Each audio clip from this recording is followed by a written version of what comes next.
Assalamualaikum warahmatullahi wabarakatuh. Salam satu napas. Mari kita bersama-sama menjabarkan ya, pelan-pelan. Mohon jangan di-skip ya, mohon. Karena ini sangat rumit. Jadi kalau di-skip nanti dicegat-cegat, nanti nggak bisa menyimak yang sangat detail. Jadi ini juga permintaan para subscriber ingin membahas tentang bulan Rajab dan puasa Rajab. Jadi kami bahas bersama-sama ya, tidak ada cupu, tidak ada suhu. Kita bersama-sama membahas sedetail-detailnya. Ayo kita buka, luaskan ilmunya Gusti Allah ya. Ya, Al-Baqarah 115. Luaskan ilmunya Gusti Allah dan seluruh kegiatan apapun adalah miliknya Gusti Allah. Ali Imran 109. Jadi mohon bagi yang belum nyimak, mohon itu surat-surat itu ditulis dulu, ditulis nanti dibuka di aplikasi Al-Quran agar paham. Jadi mohon bagi yang pemirsa baru melihat, mohon ini baru menyimak, ini mohon dicatat dulu ya, kita bareng-bareng. Kalimatnya Rajab ya, Rajab. Rajab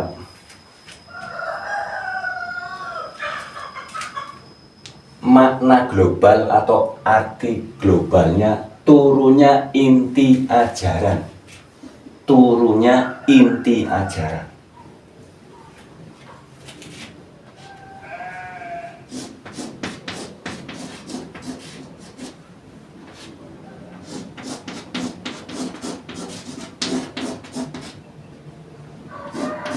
Ini tambahan.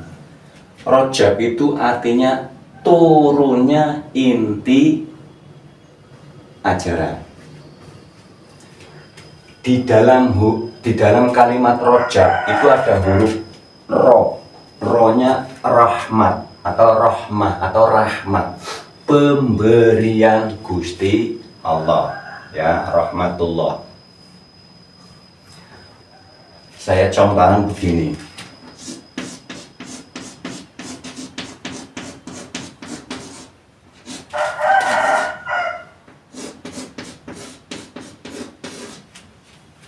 Yuk kita praktek antara A dan B.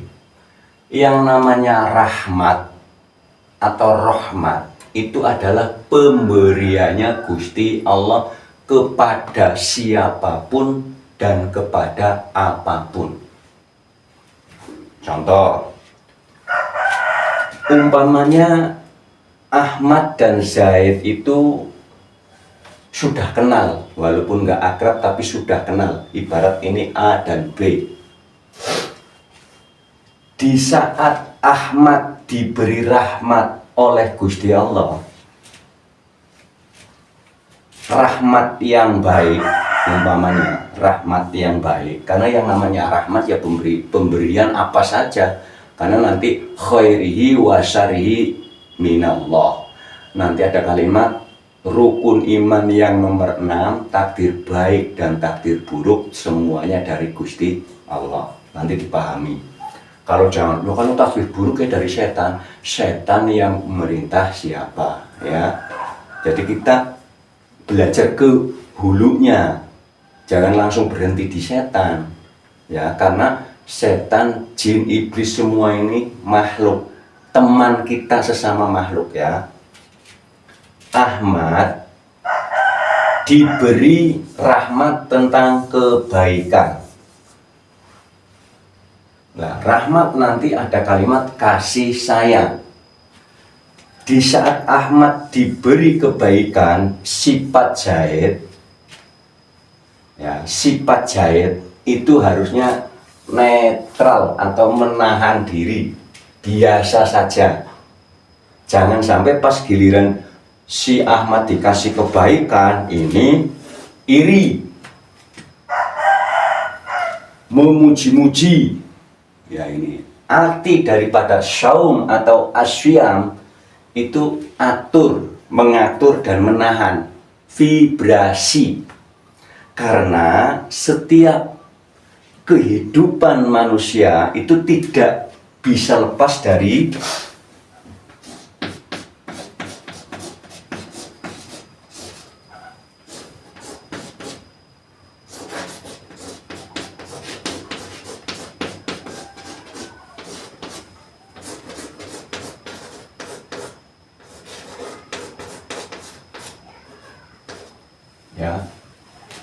kehidupan manusia itu tidak bisa lepas dari energi, frekuensi, vibrasi. Ini di depan kita ini yang disebut suwung kosong tapi ada.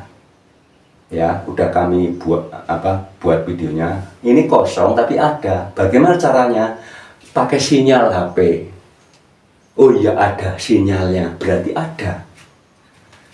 Di saat Ahmad diberi kebaikan oleh Gusti Allah, Zaid ibarat tetangga atau teman.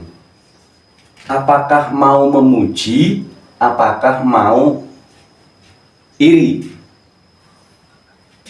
Harus atur saum, puasa. Puasa ini dalam bahasa Arab dulu berarti nahan, mengatur vibrasi.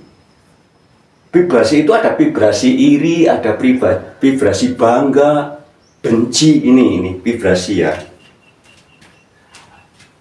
Kalau si Ahmad dikasih keburukan, ya namanya rahmat itu ya baik buruk. Rahmat itu global, ya rahmat itu global. Namanya pemberian ya apa saja, nggak pilih-pilih. Ya, baik buruk itu kan manusia. Kalau di dalam hukum Gusti Allah itu ada nilai yang di atas sendiri. Karena ada orang harus buruk, ada orang harus baik.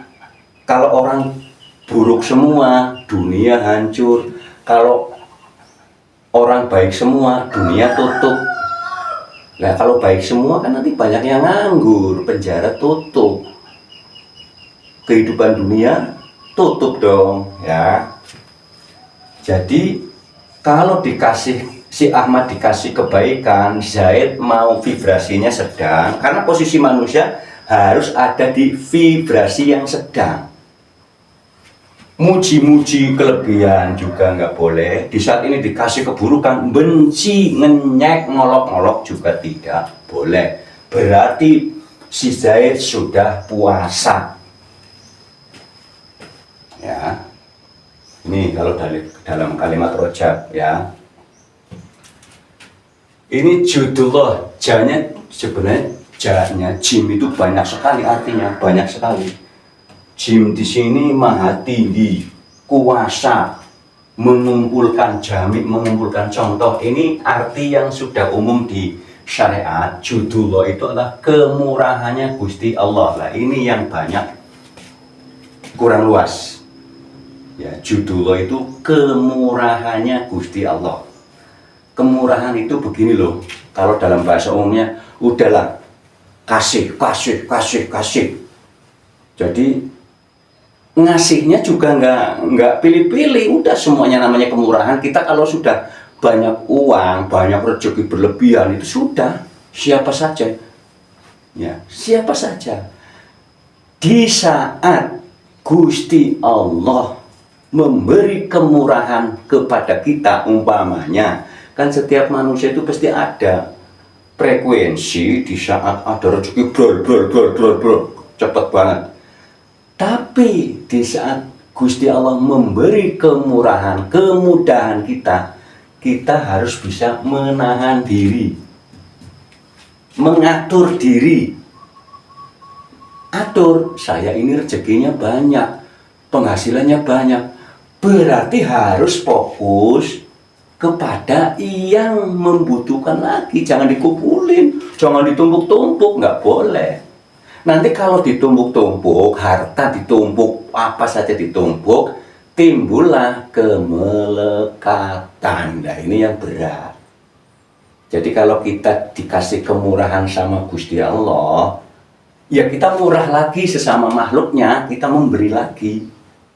Itu harus bisa mengatur, karena sistemnya kan sistem begini. Kalau ada energi, pasti ada vibrasi. Ini hanya melewati. Contohnya begini, kalimat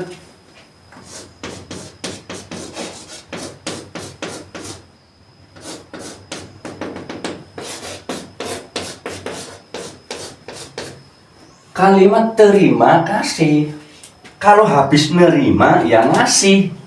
Karena ini energi, ini vibrasi, ini frekuensinya lewat. Makanya kalau diberi kemurahan Gusti Allah, kita jangan nerima terus. Sistem frekuensi, sistem energi, sistem vibrasi itu begini. Kalau saya minta, berarti harus memberi. Lawannya meminta berarti memberi. Nerima, ngasih. Ya. Nah, ini aturan ini yang bekerja siapa? Ya gelombang ini, frekuensi ini. Contoh, kalau saya mengeluarkan kalimat kasar, Ahmad umpamanya mengeluarkan kalimat kasar secara frekuensi, secara suara, pasti ini balik kasar atau negatif.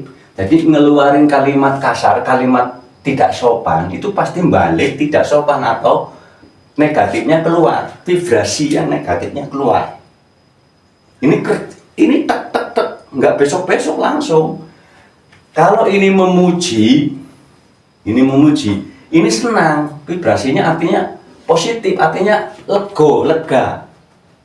Ya, ini penjabaran ini rumit sebenarnya.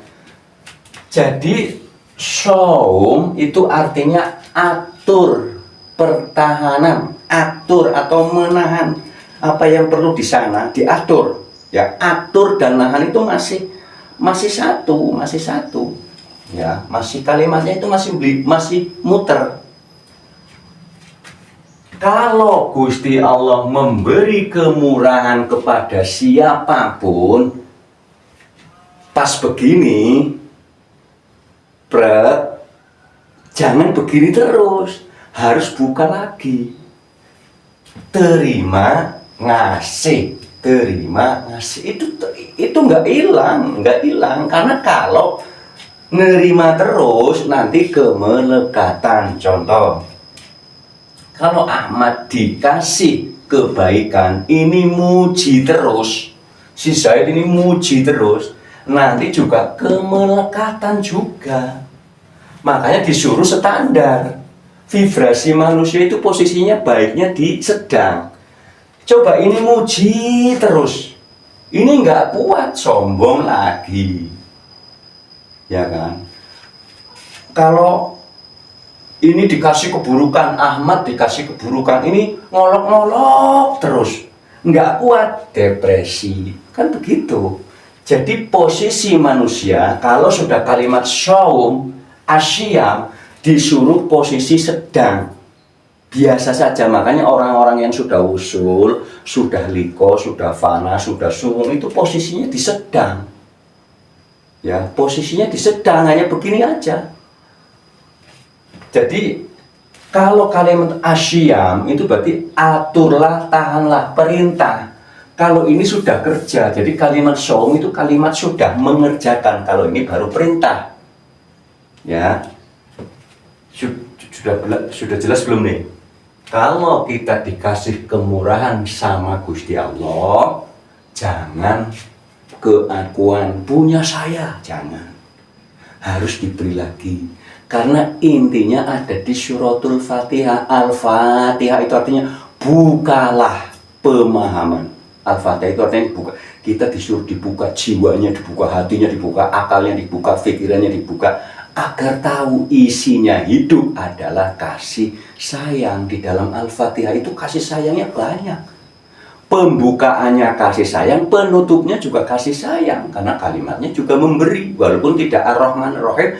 Tapi kalau di Al-Fatihah ayat pertama itu dengan kalimat sifatnya Gusti Allah, asmanya Gusti Allah, af'alnya Gusti Allah, zatnya Gusti Allah, sampai kepada ayat 7 itu semua gabungan judul inti hidup adalah kasih sayang. Karena mengikuti sifatnya Gusti Allah atau ketuhanan yang Maha Esa.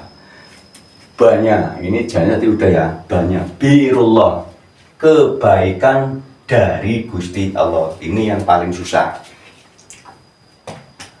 Kalau kita mengatakan kebaikan dari Gusti Allah kurang luas. Begini loh. Gusti Allah itu sangat amat baik terhadap kita.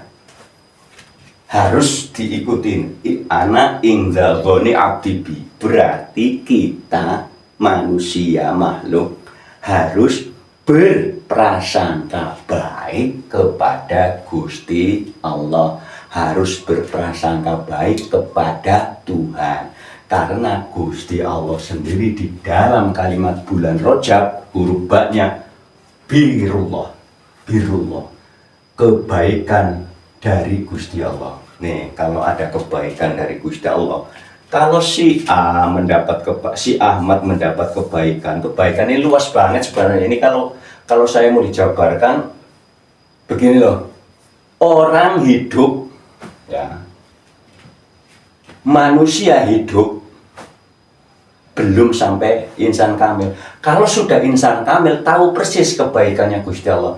Contohnya begini, bagaimana nggak baik Gusti Allah? Manusia hidup itu hanya untuk berkasih sayang. Tidak ada yang lain. Manusia hidup di dunia ini diperintahkan hanya untuk kasih sayang. Selain itu tidak ada.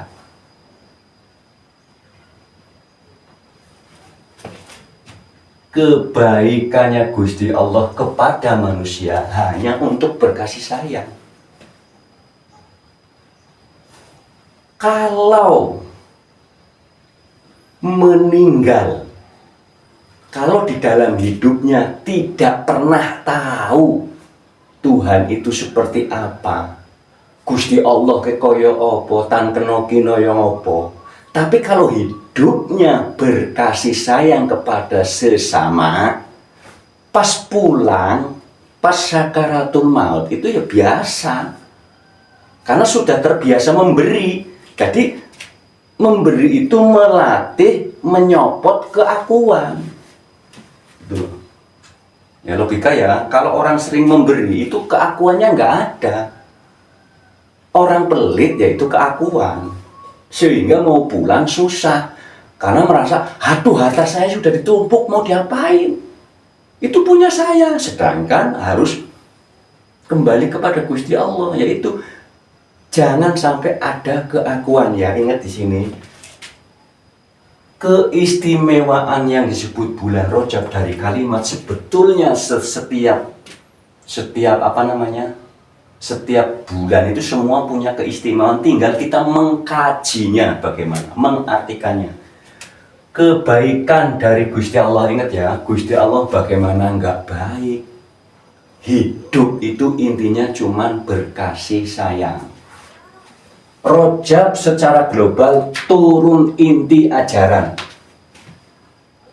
Kalau diartikan sholat 5 waktu, sholat artinya sadar. 5 waktu, 5 kali kesadaran ringan. Kalau yang sudah usul, sudah liko, sudah fana itu sadarnya full. Bahkan sampai ada yang disebut sadarnya wusto, sholatnya setengah hari. Ya karena bahasa kalimat sholat sudah nempel dengan usoli, sehingganya sholat, masa bisa sholat setengah hari? Kalau usoli, itu ada videonya, mohon disimak dulu ya. Usoli itu ibadah seremoni, sholat ibadah sosial. Jadi seremoni yang disebut usoli itulah pelatihan.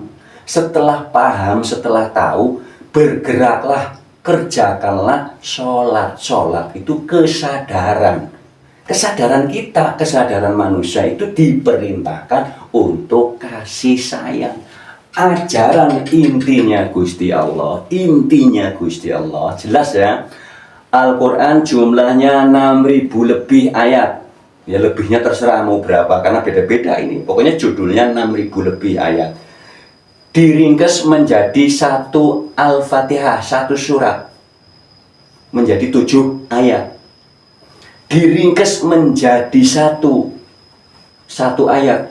Bismillahirrahmanirrahim. Berkasih sayang. Kalau mau diringkes lagi menjadi 1 huruf ba, nanti lebih terang lagi.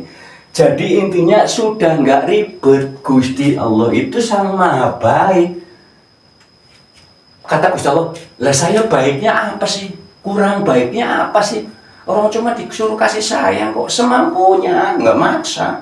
Lah kasih sayang di dalam Al-Fatihah itu nggak cuma kepada manusia, kepada seluruh alam. Ya paham ya? Inti ajarannya adalah ada di Al-Fatihah ayat 1. Bismillahirrahmanirrahim. Yang disebut sholat 5 waktu itu sadar 5 waktu. Umpamanya sadar saya punya tenaga sehat, saya bantu manggul. Sadar saya punya fish yang bisa senyum.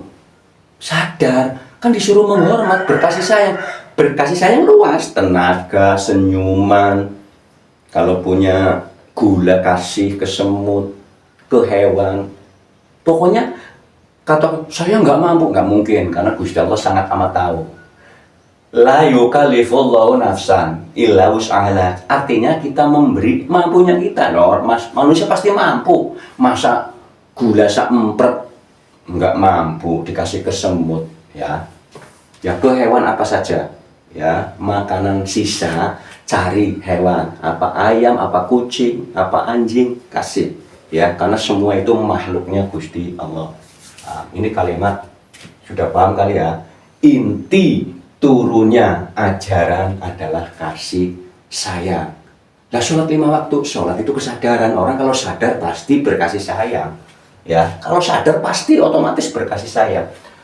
Saum itu nahan. Ini saya pakai bahasa Jawa. Ada kalimat begini, poso.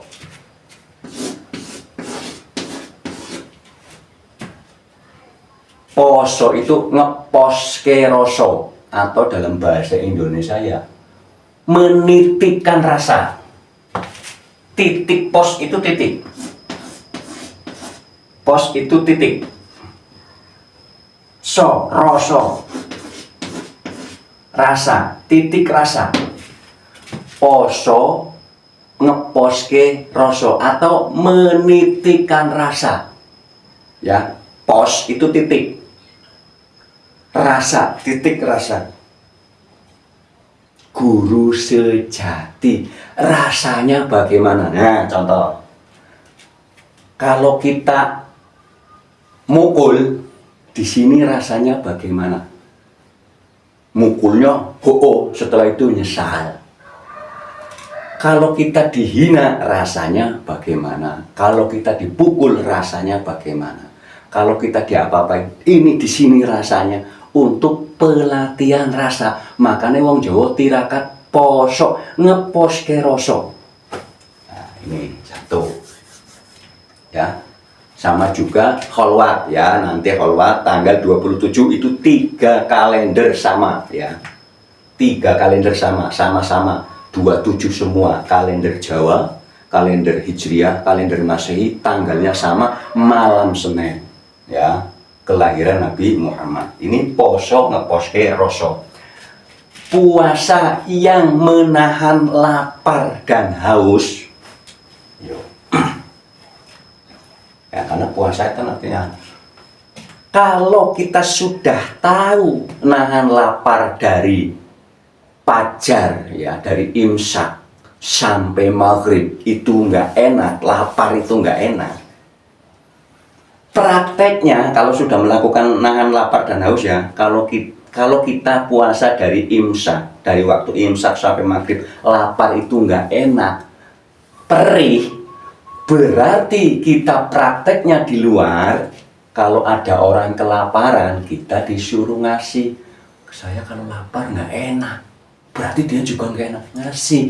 Makanya ada kalimat begini, siapa saja yang memberi makanan kepada orang yang lagi puasa, ya, untuk bekal berbuka puasa, intinya begitu loh. Siapa saja yang memberi makan kepada orang yang berpuasa pahalanya setara. Itu betul, karena inti puasa juga kasih sayang. Lah orang nahan lapar itu kan perih, di saat melihat orang kelaparan disuruh kasih sayang.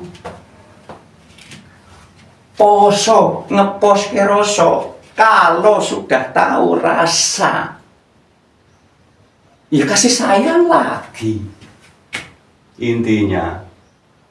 Lah kalau dipukul rasanya nggak enak, diolok-olok rasanya nggak enak, kan nggak berani mukul, nggak berani ngolok-ngolok, yang ada kasih sayang.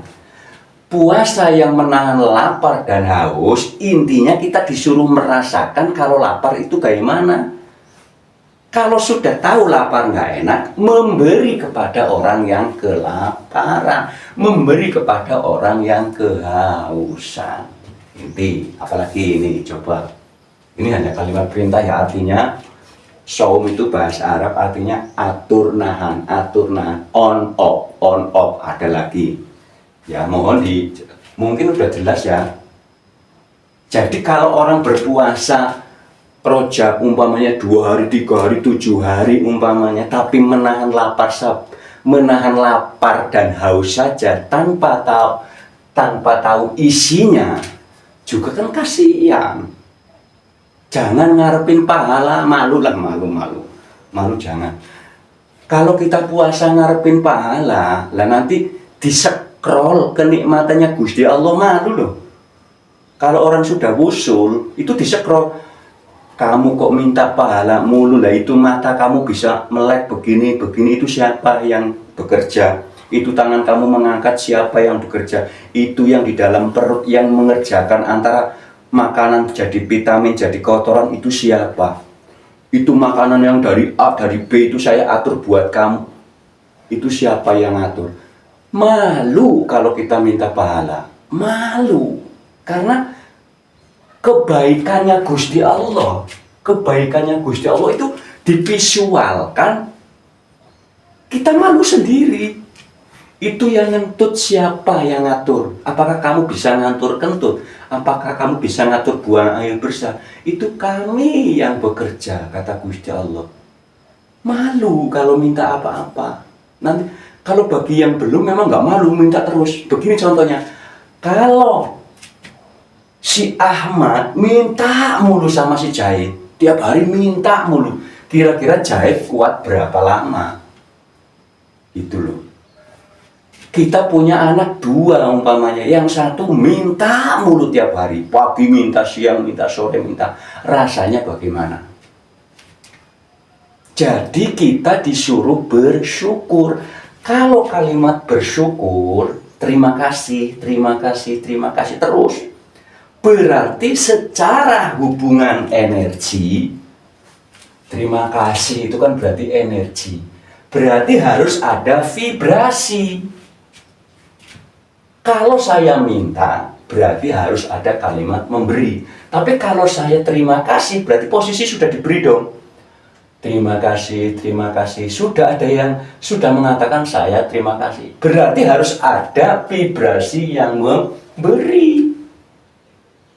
Ibaratnya, masuk nggak nih? Kita buat kondisi A, buat kondisi kanan, berarti harus ada kiri. Kita buat kondisi kita terima kasih, berarti harus ada lawan kata atau persamaannya, lawannya nih. Kalau orang terima kasih berarti ada yang memberi. Sedangkan pas terima kasih itu nggak ada yang memberi, berarti Gusti Allah nanti menciptakan orang yang akan memberi, menyetel orang. Karena di saat kalimat terima kasih, sistem sunatullah di dunia gelombangnya ini harus ada yang memberi. Kalau terima harus ngasih. Kalau sudah terima kasih, matur suwun, bersyukur, berarti harus ada yang ngasih dong. Ya, kalau kita menerima kan harus ngasih. Tapi kalau kita terima kasih, terima matur suwun, di sini bersyukur deh, bersyukur. Nah, ini nanti ngasih ke sini. Kalau kita terima harus ngasih, tapi kalau kita sudah bersyukur di sini, bersyukur balik ke sini. Jadi posisi kita ada di sini. menciptakan di sini. Terima apa? Matur suwun, bersyukur, bersyukur, bersyukur, bersyukur ya. Jadi ini ada kalimat sebenarnya kalimat pisah. Bersyukur di sini nanti ada yang nerima, ada yang ngasih. Kita tinggal bikin frekuensi, mau di sini apa mau di sini. Kalau nerima berarti wajib ngasih. Ya, wajib ngasih. Kalau posisi kita di sini sebagai penerima, ucapan bersyukur di sini ya. Kalau kita posisinya tidak menerima, tapi posisi bersyukur, bersyukur, nanti ada yang ngasih. Ini kan frekuensi, vibrasi, energi, frekuensi. Gelombang ini, kalau kita posisi di sini bersyukur, pasti menciptakan vibrasi ngasih. Ini kemarin saya sampaikan di Tegal itu begitu, kita buatlah kondisi bersyukur. Makanya ada kalimat, jikalau engkau bersyukur atas nikmatku akan saya tambah. Itu betul 100% ya. Cukup kali ya, cukuplah. Nanti mohon ini dipahami ya, dipahami mohon ya. Terima kasih, cukup ya, terima kasih. Wassalamualaikum warahmatullahi wabarakatuh. Salam satu nafas.